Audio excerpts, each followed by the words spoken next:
Hello students, तो आज हम पढ़ेंगे इंटीग्रेशन के बारे में। इंटीग्रेशन बेसिकली है क्या? Reverse of differentiation. रिवर्स का मतलब कैसे? डिफरेंशिएशन में हम क्या करते थे? पार्ट्स में डिवाइड करने की बात करते थे। मान लीजिए एक स्ट्रेट लाइन है तो उसको छोटे छोटे पार्ट्स में डिवाइड करके उस छोटे पार्ट की वैल्यू निकालते थे। लेकिन इंटीग्रेशन के अंदर क्या होगा? मान लीजिए मेरे पास छोटे छोटे कोई पार्ट्स हैं, ये छोटी छोटी वैल्यू हैं, मैं उनको आपस में ऐड कर रही हूँ with in integration. Is that clear? यानी कि डिफरेंशिएशन में हम क्या कर रहे थे? डिवाइड कर रहे थे, बांट रहे थे उनको। लेकिन इंटीग्रेशन में क्या करेंगे? एकत्रित यानी कि इंटीग्रेट करेंगे, यानी उनको आपस में जोड़ेंगे। अब जोड़ने से एक टर्म और आती है समेशन, कि हम सीधा ऐड क्यों नहीं कर रहे, समेशन टर्म भी होती है। ठीक है, जब हम समेशन की बात करते हैं तो समेशन को हम इस तरह लिखते हैं कि एक फंक्शन में मान लीजिए डिफरेंट हमारे पास वैल्यूज हैं, हम उन वैल्यूज को अलग अलग ऐड कर रहे हैं। मान लीजिए मेरे पास क्या है? नेचुरल नंबर है। ठीक है, नेचुरल नंबर का समेशन निकालना है तो मैं क्या करूँगी? 1 + 2 + 3 + 4 अप टू सो ऑन। ठीक है, तो ये क्या हो गया? मेरा समेशन हो गया। Is that clear? नाउ अगर हम, लेकिन जब हम इस समेशन में dx की वैल्यू 0 पुट कर दे तो समेशन मेरा इंटीग्रल बन जाता है। ठीक है, दोनों समेशन और इंटीग्रल दोनों में हो तो ऐड ही रहा है, लेकिन फर्क क्या है इन दोनों के अंदर कि जो समेशन है ना, अब इंटीग्रल की बात करते हैं। ये जो सिंबल है ना, हम इंटीग्रल के लिए कुछ इस तरह का सिंबल यूज करते हैं। सिंबल कौन सा यूज किया जाता है? इस तरह का सिंबल यूज किया जाता है इंटीग्रल के लिए, और समेशन के लिए हमारा इस तरह का सिंबल यूज किया जाता है। ठीक है, आपको ये बात नोट करनी है कि जो समेशन है ना वो मेरा डिस्क्रीट वैल्यूज के लिए। तो डिस्क्रीट मतलब कि जिसके अंदर चेंज हो वैल्यूज के अंदर, मान लीजिए कि यानी कि उनका जो डिफरेंस है ना वो सेम ना हो। मान लीजिए जैसे मैंने बोल दिया ओड नंबर, इवन नंबर, या कुछ भी ऐसे नंबर जिनका डिफरेंस में चेंज में जो जिसकी वैल्यू क्या डिस्क्रीट हो, यानी कि चेंज हो रही हो, या उनका डिफरेंस क्या हो, सेम ना हो। लेकिन जो समेशन है वो कंटिन्यूस फंक्शन के लिए आता है, जो फंक्शन क्या हो, डिफाइन हो, मेरे पास कंटिन्यूस फंक्शन हो। जो डिस्क्रीट है ना, जो समेशन है वो हम नॉट डिफाइंड फंक्शन के लिए भी ले सकती हो, लेकिन जो इंटीग्रेशन है वो हमेशा डेफिनेट फंक्शन के लिए ही ली जाएगी हमारी। ठीक है, अब इंटीग्रेशन के भी हमारे पास डिफरेंशिएशन के फॉर्मूला होते हैं। आपको एक बात ध्यान रखनी, मैंने आपको बार बार बोला था कि डिफरेंशिएशन के न्यूमेरिकल प्रैक्टिस कीजिए, क्योंकि जिस बच्चों को डिफरेंशिएशन के फॉर्मूले ही सारे और डिफरेंशिएशन के मेथड क्लियर हो गए ना, तो इंटीग्रेशन उसके लिए बहुत ईजी है। ठीक है, अब इंटीग्रेशन, जब डिफरेंशिएशन की हम बात करते हैं x⁴n का डिफरेंशिएशन करते थे तो हम डिफरेंस लेते थे यहाँ पे, लेकिन इंटीग्रेशन में क्या लेंगे? यहाँ पे हमारा x⁴n +1 हो जाएगा, वहाँ पे -1 था, यहाँ +1 हो जाएगा, प्लस c क्या है? हमारी कोई कांस्टेंट वैल्यू होती है, ये c आपको इंटीग्रेशन में लगाना बहुत जरूरी होता है। अब सेम डिफरेंशिएशन के तरह जब सम आता था तो डिफरेंट का डिफरेंशिएशन हो जाता था, लेकिन सिमिलरली इंटीग्रेशन में भी डिफरेंट वैल्यूज का, अगर बीच में प्लस का साइन हो तो डिफरेंट वैल्यूज का भी इंटीग्रेशन हो जाएगा। Similarly for minus, for constant, जब मेरा कांस्टेंट के साथ कोई फंक्शन डिफाइन हो तो कांस्टेंट अलग हो जाएगा, और इंटीग्रेशन में हमारे क्या आएगा? जो हमारा फंक्शन है जो कि कंटिन्यूस फंक्शन है, प्लस सी कांस्टेंट है हमारा। इंटीग्रेशन ऑफ dx से जब हम बात करते हैं, यहाँ पे क्या x⁴0 है। ठीक है, जब हम फॉर्मूला लगाएंगे x⁴n + 1 डिवाइडेड बाय n + 1 का, तो x⁴0 + 1 divided by 0 + 1 will become is equals to x। Similarly differentiation की जब हम बात करते थे e⁻x के लिए, डिफरेंशिएशन की वैल्यू क्या आती थी? e⁻x ही आती थी। सिमिलरली इंटीग्रेशन में e⁻x की वैल्यू क्या आएगी? e⁻x ही आएगी। Some different formulas was also there, we will discuss about them. Integration of sin x is equals to minus of cos x। Differentiation में क्या था? sin x का cos x आता था और cos x का माइनस sin x आता था, लेकिन यहाँ पे हमारा उल्टा आ जाएगा कि sin x की minus cos x and integration of cos x will become sin x। Integration of secant square x is tangent x। ये फॉर्मूला जिस बच्चे को डिफरेंशिएशन के क्लियर है उनको डायरेक्ट याद हो जाएंगे। सिमिलरली अगर sin x के बीच में यहाँ थीटा या फिर मेरे पास जो एंगल है उसके साथ n हो, ठीक है, मान लीजिए 5 π/2 हो, π/2 तो अलग है, 5 आ गया तो मेरा क्या हो जाएगा? Minus of cos 5 π/2 divided by 5। ठीक है, ये n क्या है मेरे पास? कोई भी। अब मुझे पता था कि differentiation of log x is equals to 1/x थी। डिफरेंशिएशन ऑफ log x क्या थी? 1/x थी। सिमिलरली इंटीग्रेशन ऑफ 1/x क्या हो जाएगी? log x + c। अब यहाँ पे हम एक क्वेश्चन देखते हैं, इंटीग्रेशन ऑफ e⁻x + 1/x। अब मुझे पता था integration of u + v will become is equals to integration of u + integration of v। Then integration of E raise to power x plus 1/x will become integration of E raise to the power x dx plus 1/x dx। अब मुझे पता था कि 1/x dx की integration किसके बराबर होती है, log x के बराबर होती है।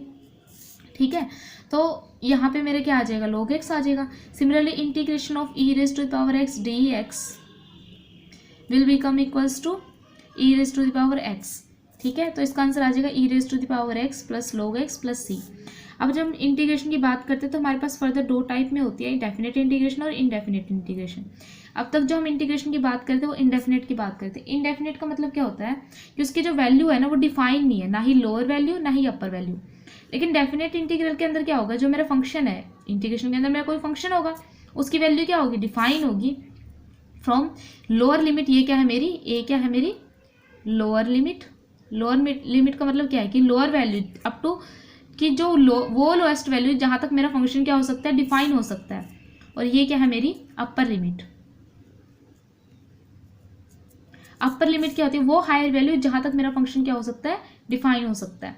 अब जब हम डेफिनेट इंटीग्रेशन, डेफिनेट का मतलब ये है कि डिफाइन है, डिफाइन का मतलब क्या है, उसकी लिमिट डिफाइन है। ठीक है, तो डेफिनेट इंटीग्रेशन को जब हम यहाँ पे क्या आएगा, जो मेरा इंटीग्रेट करके वैल्यू जो आई है ना वो लिखेंगे, उसके बाद ये ए और बी इस तरह हो जाएगा, और उसके बाद जो फंक्शन आएगा ना उसके अंदर वैल्यू पुट करेंगे अपर लिमिट की माइनस लोअर लिमिट की।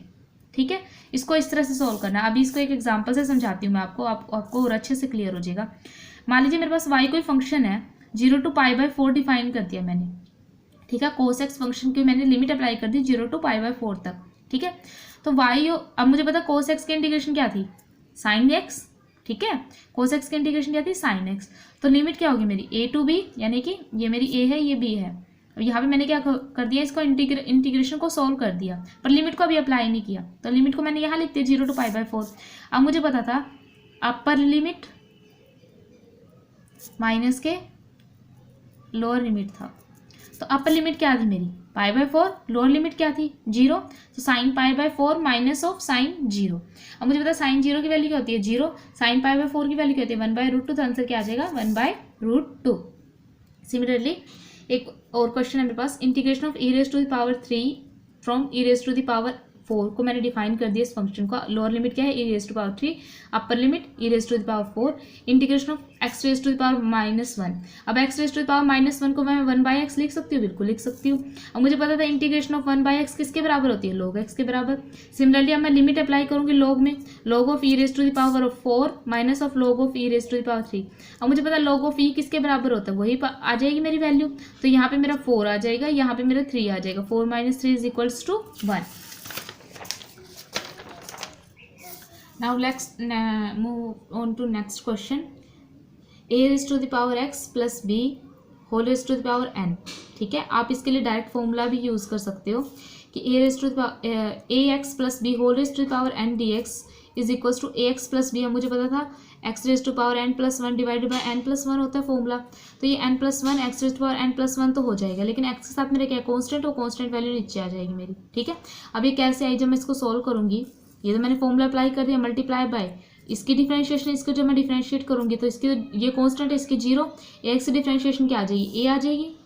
इसको मैंने यहाँ पे एक्सप्लेन किया कि वैल्यू आई कैसे जस्ट। ठीक है, similarly integration of secant x tangent x is equals to secant x, integration of cosecant x cot x minus of cosecant x. अब फिजिक्स के अंदर हम इंटीग्रेशन कहाँ और कैसे अप्लाई करते हैं ये देख लीजिए आप।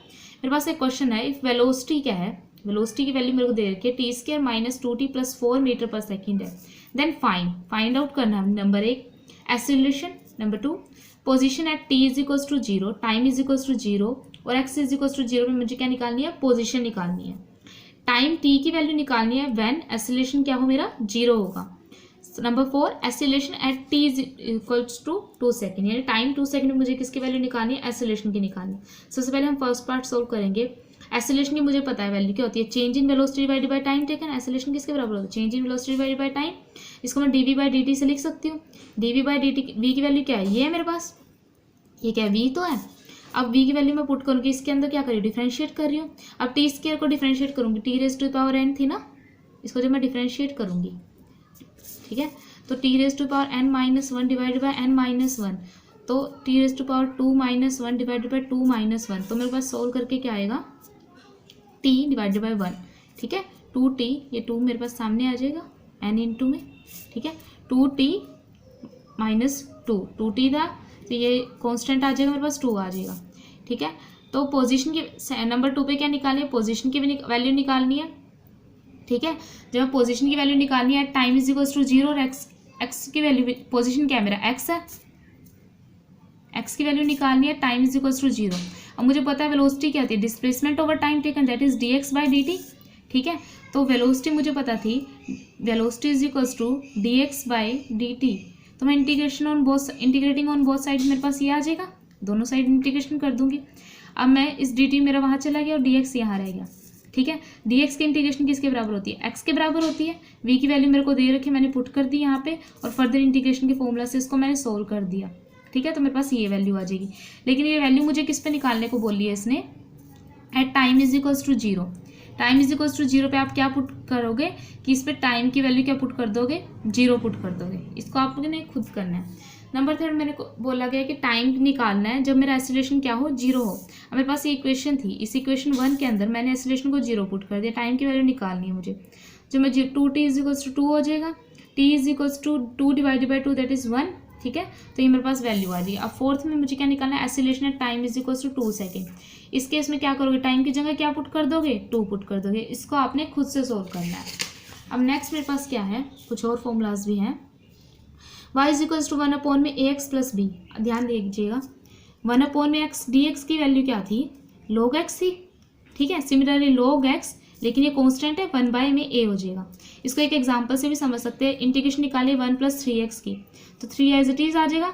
log of e ax plus b that is 1 by 3 log of ax plus b क्या था, 1 प्लस 3x, 1 प्लस 3x। आप इसको फर्दर सोल्व कर सकते हो, ठीक है। एक और है secant of y is equal to secant of 4x tangent x। अब ना इसको हम, एक मेथड होता है हमारा इसके अंदर, सब्स्टिट्यूशन मेथड। इसके अंदर क्या करते हैं, हम कुछ वैल्यू को लेके उसको कंसीडर करके उसकी वैल्यू को सब्स्टिट्यूट यानी पुट कर देते हैं, ठीक है। तो अब मुझे पता है कि सीकेंट एक्स टेंजेंट एक्स की वैल्यू क्या थी, integration of secant x tangent x किसके बराबर था, सीकेंट एक्स के। तो मैं सीकेंट एक्स को क्या पुट कर दूंगी, टी पुट कर दूंगी। मैंने यहाँ पे सीकेंट एक्स को क्या मान लिया, टी मान लिया। अब मुझे पता है सीकेंट एक्स की डिफरेंशिएशन क्या होगी, secant x tangent x, then it will become equals to dt। अब मैं y को सीकेंट क्यूब एक्स इंटू में सीकेंट एक्स टेंजेंट एक्स लिख सकती हूँ। ये मेरा क्या हो गया, dt हो गया, और सीकेंट एक्स क्या हो गया, t हो गया। तो यहाँ पे t क्यूब dt हो जाएगा, और फर्दर मैं इंटीग्रेशन को सोल्व करूँगी x raise to power n के फॉर्मूला से, that is x raise to power n plus 1 divided by n plus 1। तो मेरे पास ये वैल्यू आ जाएगी इसकी। Is that clear.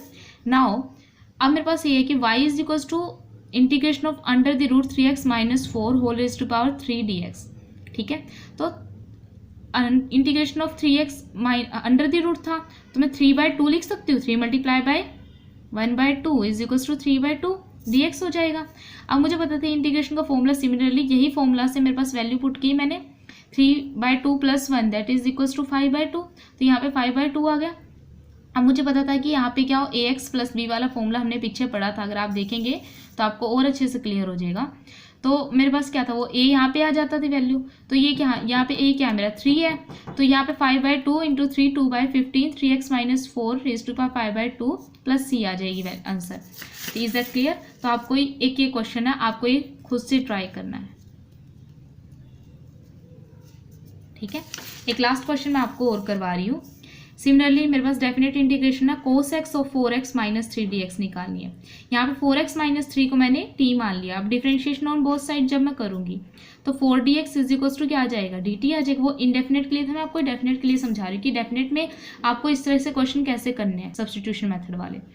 तो इन डिफरेंशिएशन करके 4dx dt क्या हो जाएगा, क्या हो जाएगा 4dx is equals to dt। तो मैं मल्टीप्लाई और डिवाइडेड बाई 4 कर सकती हूँ इसको, 1/4 cos of 4x minus 3 dt। अब ये 4 dt क्या हो जाएगा मेरा, सॉरी dx, अब ये 4 dx क्या हो जाएगा मेरा dt हो जाएगा, ठीक है। और 4x माइनस 3 क्या हो जाएगा, t हो जाएगा। तो cos ऑफ t, ये 1/4 यहाँ पे आ गया, ये 4 dx क्या बन गया, dt बन गया, और 4x माइनस 3 क्या बन गया, t बन गया। तो cos ऑफ t dt। अब मुझे पता था कि cos थीटा की डिफरेंशिएशन क्या, इंटीग्रेशन माफ कीजिए, cos थीटा की इंटीग्रेशन क्या होती है, sine theta minus of sine theta. तो यहाँ पे माइनस आ जाएगा, नहीं प्लस आएगा, cos थीटा की इंटीग्रेशन क्या होती है, sin थीटा। लेकिन जब मैं लिमिट की बात करती हूँ तो यहाँ पे जो आप लिमिट पुट करोगे ना वो इस हिसाब इनके बेस पे पुट करोगे। क्यों? क्योंकि पहले हम जो इंटीग्रेशन कर रहे थे वो x के बेस पे कर रहे थे, लेकिन यहाँ पे क्या हो रही है, t के बेस पे हो रही है। तो ये जो लिमिट 57 एंड 117 आई है वो कैसे आई है, मैंने लोअर लिमिट t की जगह x की जगह क्या पुट कर दिया, 15 पुट कर दिया, और x की सिमिलरली यहाँ पे अपर लिमिट के अंदर x की जगह मैंने क्या पुट कर दिया, 30 पुट कर दिया इस इक्वेशन में। तो यहाँ पे मेरी ये जो वैल्यू आई है ना t के बेस पे लिमिट आई है, तो मैं लिमिट यहाँ पुट कर दूंगी, ये लिमिट। तो 1/4 साइन ऑफ x 57 to 117, अब मैं लिमिट अप्लाई करूँगी तो मेरे पास क्या आ जाएगा, इसका आंसर आ जाएगा। Thank you.